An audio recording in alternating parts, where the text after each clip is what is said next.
Drink beer, it's good for you. Hello and welcome to the video. Within this guide video I'll be sharing a new tried and tested recipe for an old school West Coast IPA. You may remember when IPA styles had bite, and this is going to give you exactly that, alongside citrus and tropical hoppy flavours, and Verdant IPA yeast reinforces the flavours further with its own tropical and apricot fruit mix. In addition to this, I've also added in a modern boiled thyme, and all in all it's a great combination. So let's go through the steps and recipe now. Let's start with a look at my recipe's vital statistics. As you can see, this recipe offers an approximation of 6.6% ABV and a good level of bitterness as shown by the IBU, BUGU and relative bitterness.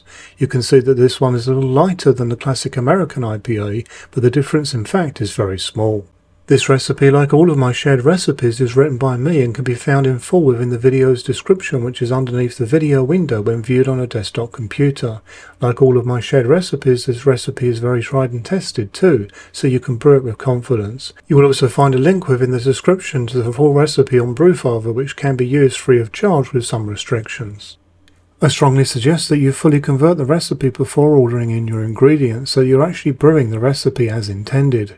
You should also brew this recipe as is the first time, and then the next time perhaps tweak it if you really feel that you need to, for the best results. Please do understand though that much time has been spent getting this recipe in its best state, so that you should not need to tweak it.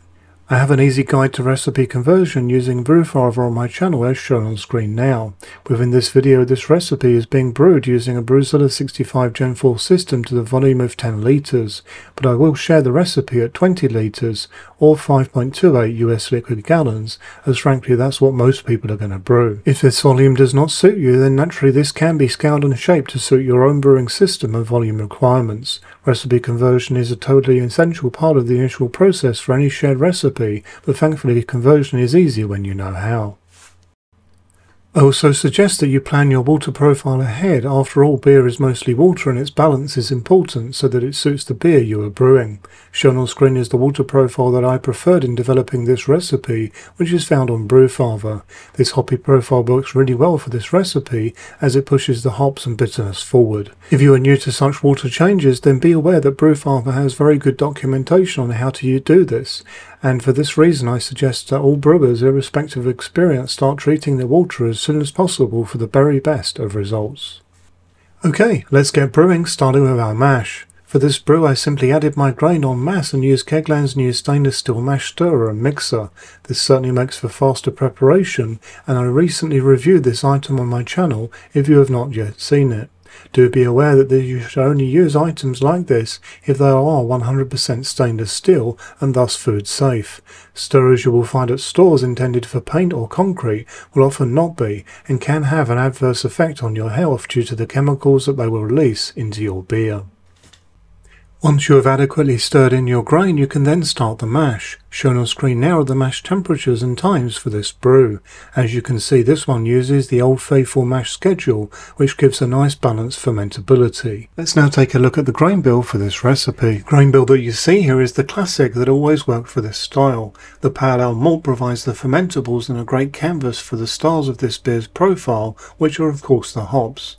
Then at 8% we have crystal malt, also known as caramel malt, which provides a little colour and caramel flavouring, plus body and head retention.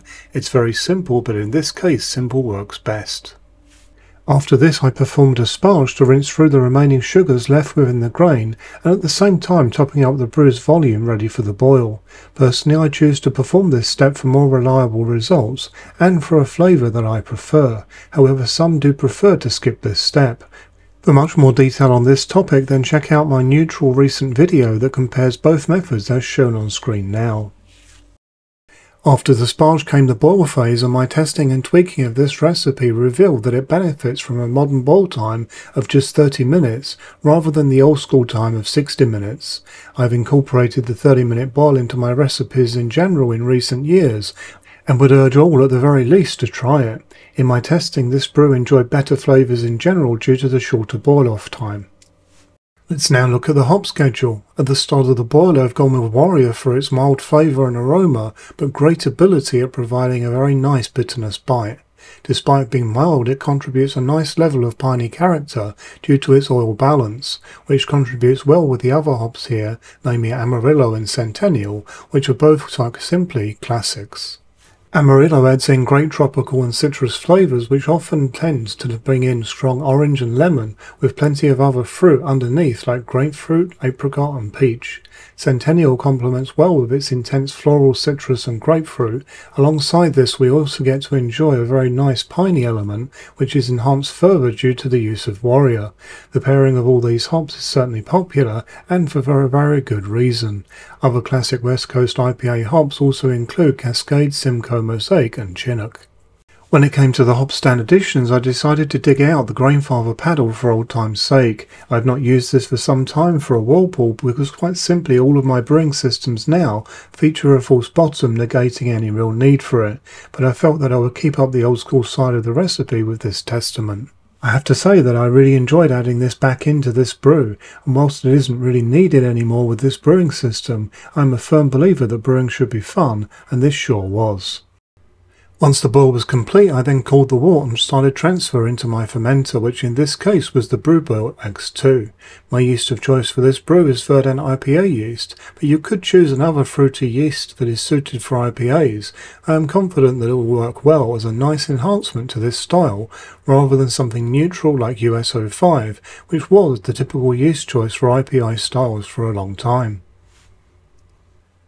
When it comes to fermentation temperature, I highly recommend from day one until finish that you go with the equivalent of 23 degrees Celsius or 73 degrees Fahrenheit. At this temperature range you will enjoy great flavour and aroma, plus you will mostly avoid slowdown at the end of fermentation, which is certainly a trait of this yeast. If you want to use pressure, then I suggest skipping this until day 4 so that you keep the esters and aromas intact. Also keep the pressure level sensible by going to a maximum of 1 bar or 14.5 psi, which is in keeping with the yeast industry's advice. Once your fermentation has reached the point of having just 5 to 10 gravity points left, I would recommend that you then add in your dry hops. I suggest that you have a maximum contact time of 5 days, but 3 days is actually plenty enough. I have tried all methods of dry hopping, but frankly nothing so far has had as good results, and there is no need to buy a book either. The very most important thing here is to keep things clean and sanitary, so here is a guide to doing that in a way that has never failed me so far in hundreds of brews. In this example I'm going to use a hop sock, but the procedure is similar with other container types. This starts with boiling the bag. I strongly recommend doing this no matter if the bag has been previously used and cleaned or if it's a brand new one straight out of the packaging. I then add this bag into a clean container and add sanitizer as a further safeguard. This will be the same container that I used to load the hops into. After this point I then wash and sanitize my hands, and this is repeated if I need to touch the bag after touching anything that is not clean and sanitary. These are very important steps to avoid contamination, which is all too common when it comes to homebrewers making IPAs because of this step. I then carefully add the dry hops with the bag lining the container, being sure that nothing touches the bag except for the hops. Once you have loaded all of your hops into the bag, then be sure to tie a nice strong knot to keep all of the hops contained. This loosely fitting hop bag, so there is room to expand, can now be added into your fermenter. Let's now look at the finished beer along with my tasting notes. You can see that the pour is nice and golden, but once in the glass the end beer is a nice amber colour with a pure white head. This beer is in its natural state and no attempts have been made to clear it, and it's been under 12 psi of pressure, which is 0.83 bars, and I'm also using this pressure for serving too. The example you see here is at around the 4-week point from kegging, but this one can be well sampled before this. In keeping with hoppy beers, it is great when drunk very fresh. I would strongly suggest a drinking temperature of between 7 to 10 degrees Celsius, which is the equivalent of between approximately 45 to 50 degrees Fahrenheit, as temperatures lower than this will simply hide flavour, which would be a great pity. So here are my tasting notes at this 4-week point as follows. Aroma. The aroma here is citrus and tropical, fruity, along with a nice level of pine. Flavour. On entry, this one gives you a very nice blast of very hoppy, fruity flavours. To my palate, the front runners here are orange, lemon and apricot, as well as grapefruit. But as you progress down the glass, this changes and you will pick up quite a variety of different tropical fruity flavours. The finish here is very classic West Coast bite that often tastes piney and grapefruit-like. And here are some notes on this one. I have to say that I have missed this classic finishing bite that used to be very commonplace in IPA beer styles. Not that I do not enjoy the softer examples that exist today, but it is really nice to have some variation for sure.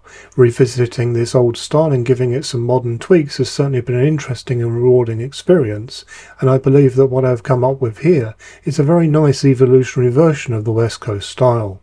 The shorter boil has improved the overall flavour due to the shorter boil off, and the use of Verdant yeast has enhanced it nicely too. My final impression is that this is a modern take on an older classic IPA style that brings back the core of an old flavour along with some enhanced flavour. I do hope that you have enjoyed this guide and have found it to be useful and interesting, and I would certainly love to see your tasting notes, thoughts and impressions within the comments section of this video. I do hope that you found this video useful, informative and interesting. If so, why not consider liking and subscribing? For further support, you can join the channel's Facebook group, and if you would like to support the channel, then check out the channel's merchandise store, as all profits go back into the channel. Until next time, happy brewing!